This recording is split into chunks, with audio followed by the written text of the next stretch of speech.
It may only be October, but it is never too soon to talk about the future for the New York Football Giants. And coming up on today's show, I've got 4 quarterbacks in the NFL draft that I've highlighted their names and I'm watching every single Saturday. And then we're also going to show you the top 10 free agent quarterbacks and try to give a detailed, outlined picture of who the guy under center for Big Blue might just be next season. But if you want the Giants to move on from Daniel Jones after this year, hit that thumbs up icon. And I'll do this. If you don't want the Giants to move on from Daniel Jones, tell me why in the comment section. So like it if you do, comment if you don't.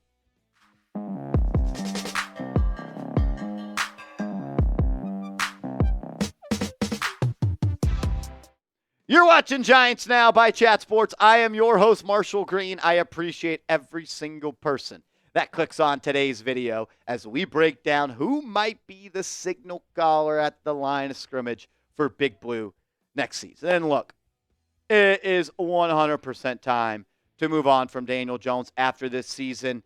It's been 6 years.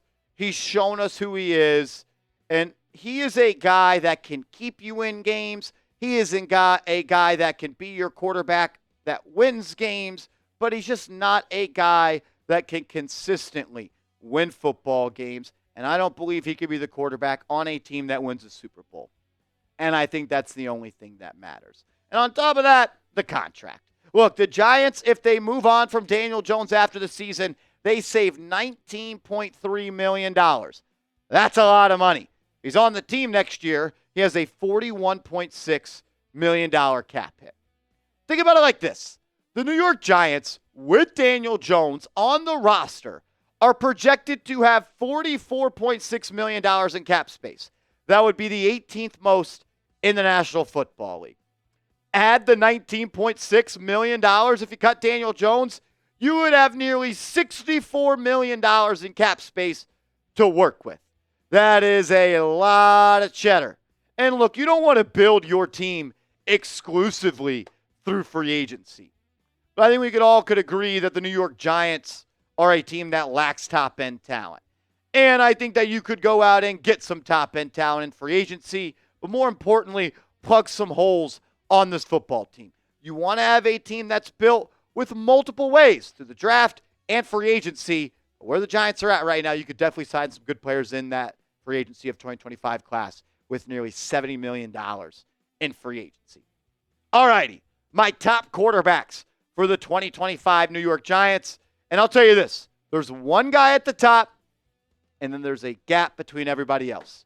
My number one QB that I want to see slinging the pill next year for the great organization of the New York Football Giants is Cam Ward. Over the last 2 weeks, I've watched a lot of college football. I've watched a lot of highlight tapes. I've watched a lot of analysis, and I've talked to people that I believe in and people that I trust when it comes to evaluating quarterbacks. And I also trust my 2 eyes. Cam Ward is without a doubt the best quarterback in this draft class. He's off to an amazing start this year with Miami, completing north of 70% of his passes. He's also already got almost 1,800 yards through the air, and he's thrown 18 tutties to just 4 picks. Things that I love about Cam Ward.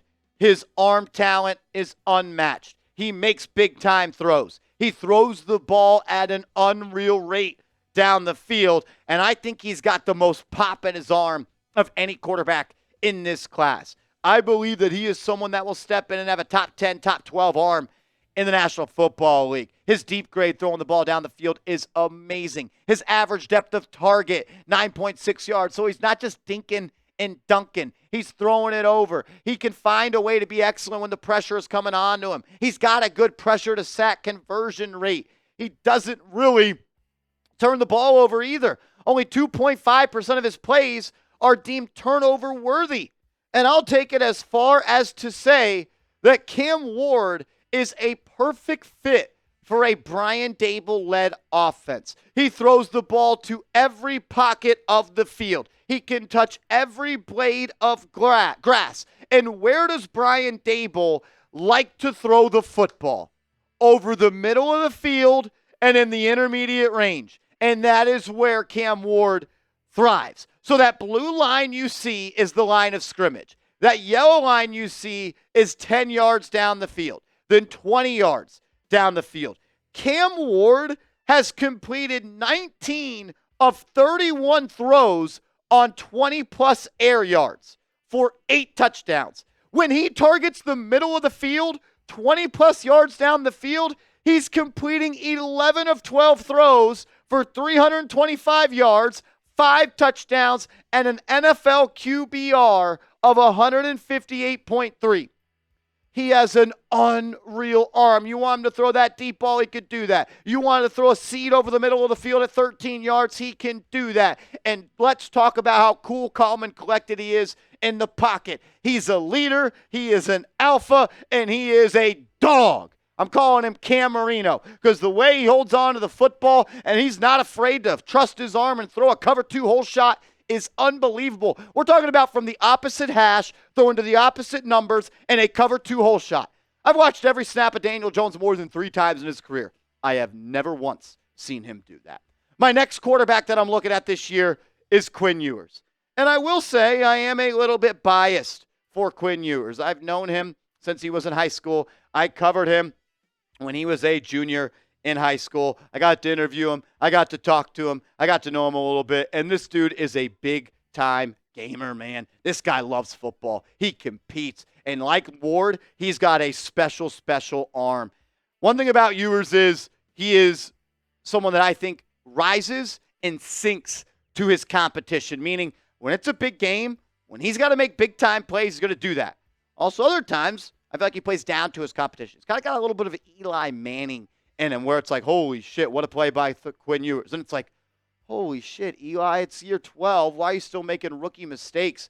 But the passing grade, awesome. The intermediate grade, awesome. The deep grade, awesome. The adjusted completion percent, awesome. One thing that I can't really fall in love with is the 6.2 average yards, depth of target. A little bit skewed this year due to the fact that he hasn't played all that much. Last year, though, he had an ADOT of 8.4, and he throws the ball down the field really well. You look at his spray chart, and he is a guy that this is his 2023 spray chart. I wanted to get more of a full picture of this. He completes 16 of his 47 attempts on 20-plus air yards, 4 TDs, 1 interception. So still really good, but not nearly as good as a guy like Cam Ward. My favorite thing, though, about Quinn Ewers is he's big game Quinn. And he's been this way since he was in high school. When he needs to show up, when it's the bright lights and a big-time game, he plays damn good football. What about when he beat Alabama in 2023, where he threw for 350 yards and 3 touchdowns? What about in the Red River rivalry last year against Oklahoma, 31-37, 350 yards and a tutty? What about the Big 12 championship game, 35-46, 450 yards, and not 1, not 2, not 3, but 4 tutties? Then what about this year when he beats Michigan, 250 yards and 3 touchdowns? He is a big-time game quarterback, and that's something that I always appreciate. How do you look in your biggest moments? Quinn Ewers, he's looked good in those spots. I do worry about his durability. 3 years in a row, he's had an injury that has caused him to miss time. So for all the things I love about Quinn, from a person to a player to a competitor to a quarterback to the arm talent to the mindset and the ability to rise to the occasion, I'm just as equally worried about the durability. That's something I'm going to continue to know. A quarterback that is rising up my rankings. Someone that I think could challenge Quinn Ewers for that 2 spot. Cam Ward is going to be my QB1 no matter what. I can promise you that. Is Jalen Milroe. This dude, the growth from year to year has been awesome. And I feel like the floor for Jalen Milroe is very high in the NFL because of the athleticism, because of the ability to throw the deep ball with extreme accuracy, a deep grade of 90.2, an intermediate grade of 80, a passing grade of 86, and he's super smart with the football. He doesn't put the ball in harm's way. He makes big-time plays, he makes big-time throws, and he doesn't turn the rock over. Less than a 1% turnover-worthy play rate, while having an average depth of target of 10.8 yards. That's bigger than anybody we've talked about, and a lower turnover-worthy play than anybody we talked about. and he's just a stud. He's completed 73% of his passes. He's thrown for a stack, and he already has 10 touchdowns through the air to 1 interception. But we can't forget how athletic this dude is, how much of a threat he is every single time he takes a snap. He's got 287 yards on 29 carries. He averages 9.9 yards per carry, and he's got a touchdown on the ground. And then you look at the spray chart, and this is porn for me. 10 of 16 on throws of 20-plus air yards. He's thrown 6 TDs and 0 INTs. You want to throw deep to the right? Okay, 50%. You want to throw deep to the middle? Okay, 80%. You want to throw deep to the left? Okay, 50%. Big-time throws, big-time plays, low turnover-worthy percentage plays, and an unreal scrambler. This dude, I believe, may have the highest ceiling. I think it could take a while to get there. He's going to need a right coach. I think Brian Daboll could be that guy. He's also got a really high floor because at the end of the day, he could be a running back that can carry the football, and you can have a dominant ground attack with an explosive passing style. Milroe, Ewers, and Ward, those guys are all really, really good. And so is Shedeur Sanders. Shedeur Sanders continues to prove me wrong. As much as I want to hate him for the off-the-field stuff and for the theatrics and the circus that Deion Sanders is, every week he shows up, every week he balls out, and he wins a game that he's not supposed to win. The grades are awesome. The no-pressure grade, the deep grade, the passing grade, the intermediate grade, and the pressure grade. The thing I love the most, though, is just like we talked about with Milroe, Sanders takes care of the football at an unreal rate, playing behind an offensive line that is terrible. Like, that Colorado offensive line is a joke, but he has a turnover-worthy play percentage of 0.8. His pressure to sack conversion rate's a little bit high at 22%, meaning out of 100 pressures, 22 of them are going to be sacks.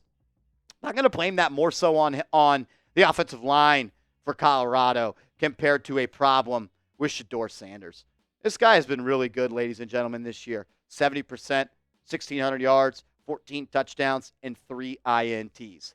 And like Sanders, like Milroe, and like Cam Ward, he can let it fly. 16 of 33 on throws of more than 20-plus yards, 7 touchdowns, 0 interceptions. I also love throws of his over 10-plus yards. In the middle of the field, 13 of 21 on 10-plus yard throws. That's where great quarterbacks live in this league. That's where Brian Daboll draws up his guaranteed money. Are there a lot of red flags with Shedeur Sanders? Absolutely. It's not even like off the field stuff. It's like me. Is he a me guy or is he a team guy? Do I got to deal with Deion Sanders every week? If his last name was Jones, I would have him 1A and 1B with Cam Ward. But I don't know if I want to deal with the Sanders circus. You decide. If you had to pick one of these 4 quarterbacks, who would it be? Who would it be? Cam Ward, Quinn Ewers, Jalen Milroe, or Shedeur Sanders? I'm a Cam Ward guy. That guy's going to save the New York Football Giants. I really do believe that. I know there's other ways to go out and add quarterbacks. So here are the top 10 free agent quarterbacks entering 2025. You got Sam Darnold having a hell of a year. Zach Wilson, maybe he could be the next Sam Darnold. Trey Lance, Jacoby Brissett, our guy Drew Lock, Justin Fields, Jameis Winston, Mac Jones, Carson Wentz, and Cooper Rush. I don't want any of those guys. Draft a QB. Start that rookie quarterback contract and build out the roster with the near $70 million that you have in cap space. If the draft was today, I'm doing everything I can to get Cam Ward. I trust my eyes, and that dude can spin it, man. And I think he's a leader. I think he's an alpha. He went from Incarnate Word, a small D1 AA school, to Wazoo, to Miami. And he's turned the culture of Miami in less than 2 months. That is a Cam Ward town. And that's because he's a leader. That's because he's an alpha. And hopefully he's our quarterback. Make sure you are following me on social media. I'm on Twitter at @MarshallGreen_. I'm on Instagram, same handle. Hit me up over there, and let's go Big Blue.